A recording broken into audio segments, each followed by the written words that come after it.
Well, good. What is this? Wednesday afternoon. Is it Wednesday? Yeah, it's Wednesday.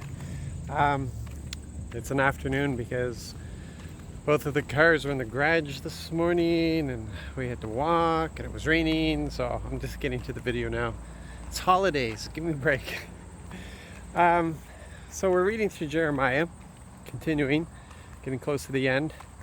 And lots of stuff that goes on here. But one of the things that really stood out for me was where Jeremiah is warning the people in Egypt, and there's a whole reason that he ended up in Egypt.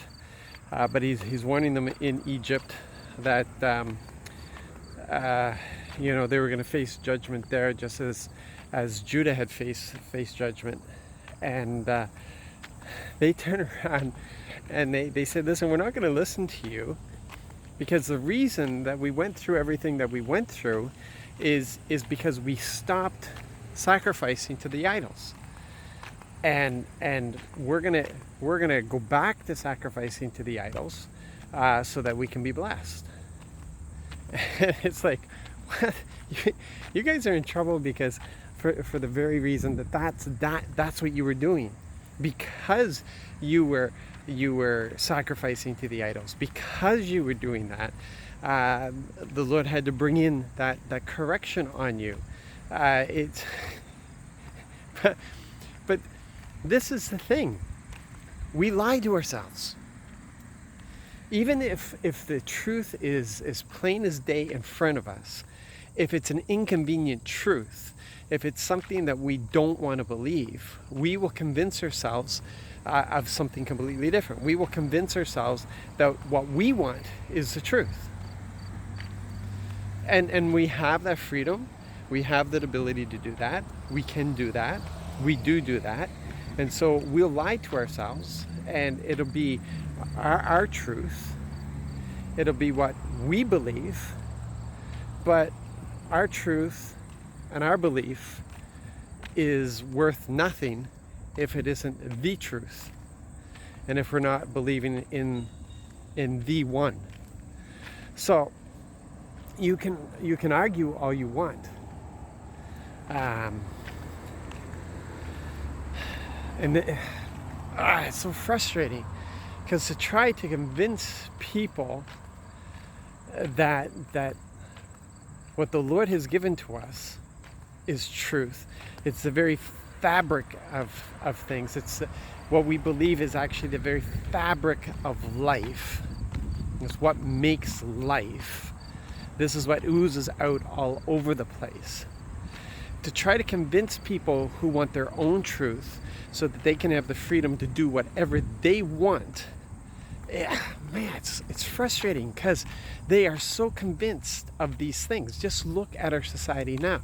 Look at the different beliefs. Look at the different actions people are taking. They've basically turned some of these things into a religion for themselves, although you'd never be able to call it for themselves. But they have their belief system. They have their value system, and for them that is their truth, and that's what they live by. And then they would just deny everything that we believe, because they would say, oh, that's your truth. But it's not my truth. It's my Father's truth. It's my Father's values. What I've done is I've taken the stuff that I want. I've taken those things and I've submitted them to Him. And I've said, not my will, Dad. It's what you want. It's not what I want. I want what you want. And that's what we do with this.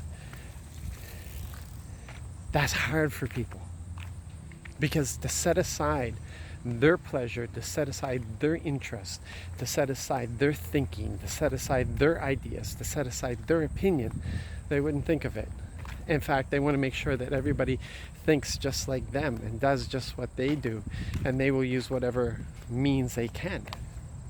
Now, it's hard to say that, because the church at one time, and for some churches still can be said, they're guilty of it, of trying to force people into situations, of trying to manipulate people into situations. And it doesn't work that way. We've got to let people discover Christ. We have to It's really, the Word of God is powerful, and we can never stop preaching it. But there's no sense preaching it unless we're living it, unless we're demonstrating it, unless we are so convinced of it, so convicted by it, that it takes actions in us. And then there's value to the words that we share.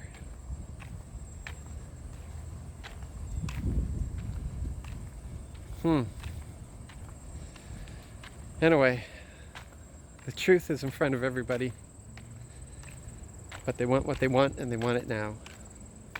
And we're really in a place that we find in Judges, where everybody did what they thought was right. And that's what we're seeing around us. It's not that people are wicked, vile people.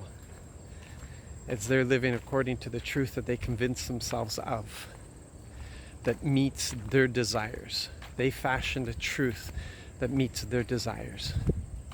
And it is up to us to live God's truth that demonstrates a value that is so much greater than the things that they're living, that's so much more worth it than what they're living, that is more so authentic than what they're living, that they will desire that.